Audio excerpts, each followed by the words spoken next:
WrestleMania 28 down in Miami, second time in 4 years. WrestleMania has hit the state of Florida, and this was, of course, the big setting for the main event, The Rock versus John Cena, a match that was set up the night after WrestleMania 27 on Monday Night Raw, the two men agreeing to meet here in the main event. And I think the build to this was one of the more impressive ones. Everything they did here for these two guys with the video packages and the build, I thought was really well done. Even the entrances, each guy had their own personal concert with Machine Gun Kelly and Flo Rida playing a song before Rock and John Cena came out to the ring, and this really was an epic main event. We just watched it together here on the channel a couple of days ago, and I thought it was a pretty good match. I thought The Rock really held his own in there after not being in the ring for quite some time. Him and Cena worked really well.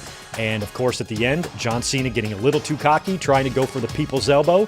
Rock hops up, hits him with a rock bottom, wins the match, and beats John Cena in their first encounter that would not be once in a lifetime. In a match that the majority of the fans absolutely hate, but I love, Sheamus defeated Daniel Bryan in 18 seconds to win the World Heavyweight Championship in a match that opened WrestleMania.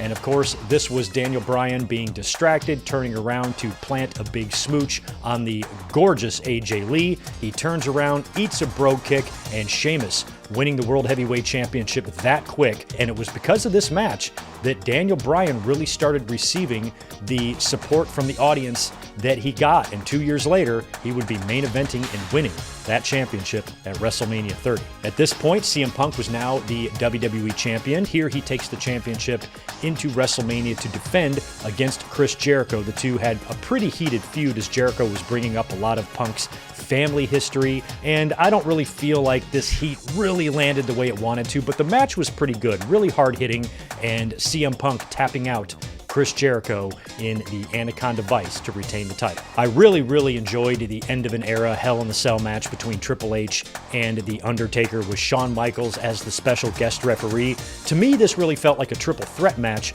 more than anything else, because we had Shawn Michaels already with a huge history with Triple H and with The Undertaker, who he wrestled in back-to-back WrestleManias, and The Undertaker retired him just 2 years earlier. Now he's back as a referee, and he was getting physical in there, hitting Undertaker with the super kick right into the pedigree in one of the greatest near falls, I think, in the history of pro wrestling, with the emotion on Shawn's face. And it really felt like these three guys were thrown in a cage to work out their issues. And they presented this as the final time these three men would all be in the ring together at the same time, which was complete bullshit. Not only would they be in the ring together at the same time again, they would have a tag team match against each other many years later in Saudi effing Arabia.